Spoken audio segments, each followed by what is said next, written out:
থাকবে না? এই বাড়িতে এতগুলো ঘর থাকতে তোমরা এই বন্ধ ঘরটা কেন থাকবে? হ্যাঁ মেজদি, আমাদের তো এই ঘরেই থাকা উচিত। আমি আবার ছোটবেলাকার মতো এই ঘরে থাকতে পারবো? আমার কেউ বারণ করবে না তো? দুর্গা, 12 বছর ধরে এই ঘরটা বন্ধ পড়ে আছে।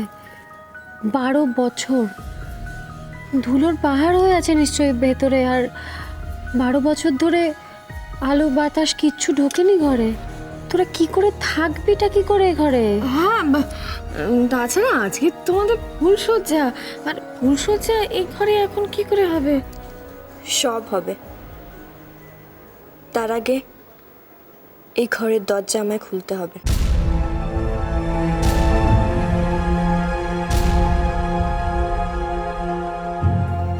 কিন্তু দুর্গা, এত বছর পর তুই...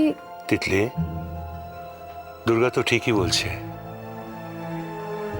দুর্গা যা চাইছে তাই হবে। রূপম আর দুর্গার তো এখন এই ঘরে থাকার কথা। এই ঘরে থাকলে তবেই তো ওরা অরিন্দম আর জয়ন্তীর আশীর্বাদ পাবে। কেউ ওদের কোনো ক্ষতি করতে পারবে না। মেজেঠু, আমাকে যেন বাবা মাই বলছে এই ঘরে থাকতে। একটা কোন অজানা অদ্ভুত শক্তি বারবার আমাকে এই ঘরের দিকে টেনে আনছে। এই বন্ধ ঘরের দরজা খুলে দিতে বলছে। তাই হবে মা। তোমরা যাতে এই ঘরে থাকতে পারো তার ব্যবস্থা আমি করে দেব। আজ এই উৎসবের দিনে শুভ কাজটা শুরু হয়ে যাক।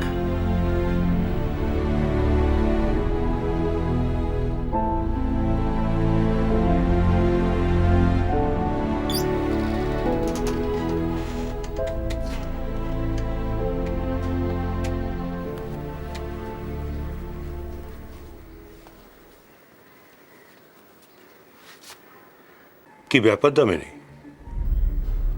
উৎসবের দিনে এরকম ঘর অন্ধকার করে দরজা বন্ধ করে বসে আছো? না না, চুপ করে থাকলে তো হবে না দামিনী। সবাই কি ভাববে বলো তো? ভাববে রূপমের এই বিয়েতে তোমার মত নেই, তোমার পছন্দ হয়নি। আমি জানি তুমি খুব কষ্ট পেয়েছো। তোমার এত বড় একটা পরিকল্পনা ভেস্তে গেল, কিন্তু সেটা সবাইকে জানাবার প্রয়োজনটা কি? একা থাকতে দাও, এত কথা শুনতে ভালো লাগছে না। বেশ, বলবো না। বাইরে দুজন লোক অপেক্ষা করছে। এই ঘরটা তারা সাজিয়ে দেবে বাড়ির অন্যান্য জায়গা যেমন সাজিয়েছে সেরকম। এ ঘরে কিচ্ছু হবে না। তোমার এই ঘর সাজানো না হলে উৎসবের অর্ধেক মজাই তো মাটি হয়ে যাবে দামিনী। উৎসবের আনন্দের রেশ এই ঘরে এসে পৌঁছবে, আলো জ্বলবে। যে ঘর তুমি 12 বছর ধরে বন্ধ করে রেখেছো দামিনী, সেই ঘরের দরজা আজকে খুলে দেবে দুর্গা। তোমার অহংকার ভেঙে চুরমার হয়ে যাবে। আপনারা ভেতরে আসুন।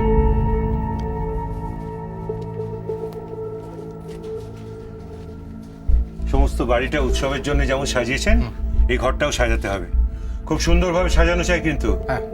দামিনী, তুমি বলে দিও কেমন ভাবে সাজাতে হবে, ওরা ঠিক সেইভাবে সাজিয়ে দেবে।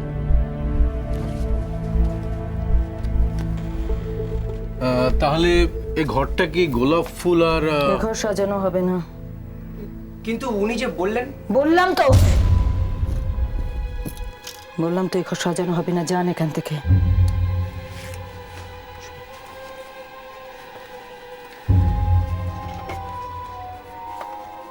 হরি হরি দিন।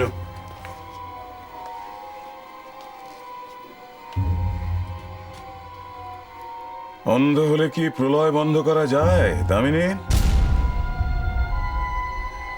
সারা বাড়িতে উৎসব হচ্ছে, সেই উৎসবের আঁচ ঘরের দরজা বন্ধ করে বসে এড়াতে পারবে? পারবে না। সবাই মিলে আমাকে কেন বারবার এক কথা বলছেন?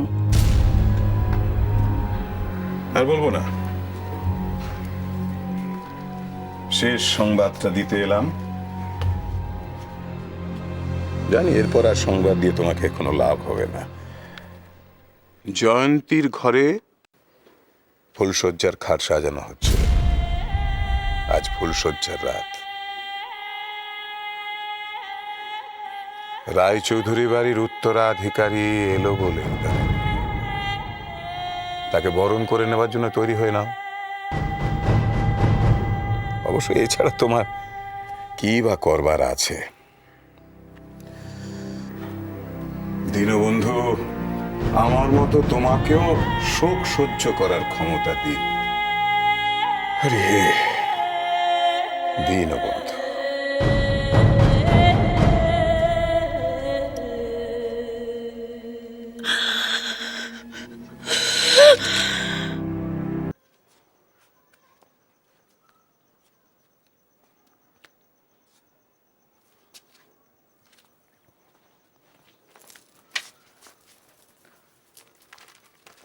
কেটি, তোমার সঙ্গে আমার একটা জরুরি কথা রয়েছে। এখন না, পরে। এক্ষুনি সেটা বলতে হবে। উফ, কি এমন জরুরি কথা যে এক্ষুনি বলতে হবে? কেটি, কেটি, আমি তোমার সঙ্গে কথা বলছি। Katie, What's the matter with you, Shreerup? এত হাইপার হচ্ছ কেন? তোমাকে তো দেখে মনে হচ্ছে তোমার মাথা একেবারে আকাশ ভেঙে পড়েছে। দুর্গা এ বাড়িতে আসার পর তোমার সঙ্গে দুর্গার কি কি কথা হয়েছে আমি সেটা জানতে চাই। কেন? প্রশ্নের উত্তরে প্রশ্ন করো না, আমি যা জানতে চাইছি সেটা বলো। দুর্গাকে জিজ্ঞেস করো, আমাকে করছো কেন? নাকি তুমিও মামনির মতো দুর্গাকে ভয় পাও? কেটি, বড় বৌদি, কি হয়েছে শুনেছো? আবার কি হলো? ছোট বৌদি নাকি আজ থেকে রূপম দাদার মা বাবার ঘরে থাকবে। হোয়াট? হ্যাঁ, ওখানেই তো দাঁড়িয়ে আছে। ঘর খোলা হয়েছে? কি করে খুলবে? চাবিই তো পাওয়া যায়নি এখনো। তাহলে কি করতে এসেছো? বড় বৌদি, ওই ঘরে কি আছে গো? আমি কি করে জানবো? 12 বছর ধরে ঘরটা বন্ধ পড়েছিল, আমি কি করে জানবো কি আছে? কিন্তু দুর্গা হঠাৎ ওই ঘরটাতেই বা থাকতে চাইছে কেন? তুই কিছু জানিস?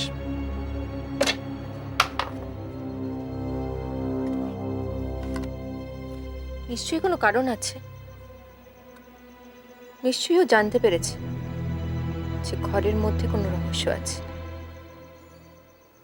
নিশ্চয়ই ও জানতে চাইছে যে 12 বছর ধরে মামুনি কেন ঘরটাকে বন্ধ করে রেখেছে। যাই কারণ থাক আর যতই রহস্য থাক, দুর্গা কিন্তু ওই ঘরটা কিছুতেই খুলতে পারবে না, মামুনি খুলতে দেবে না। শ্রীরূপ, তুমি তাহলে দুর্গাকে এখনো চিনে উঠতে পারো। Sad, very sad. টাকাটা নিন দাদা, দোকানে আপনার অনেক টাকা ধার আছে। এই টাকাটা দোকানে জমা করে দেবেন। আমি কিন্তু পামেলার কথাও জানি, আর এও জানি যে পামেলার মতো মেয়েরা টাকার জন্য অনেক নিচে নামতে পারে।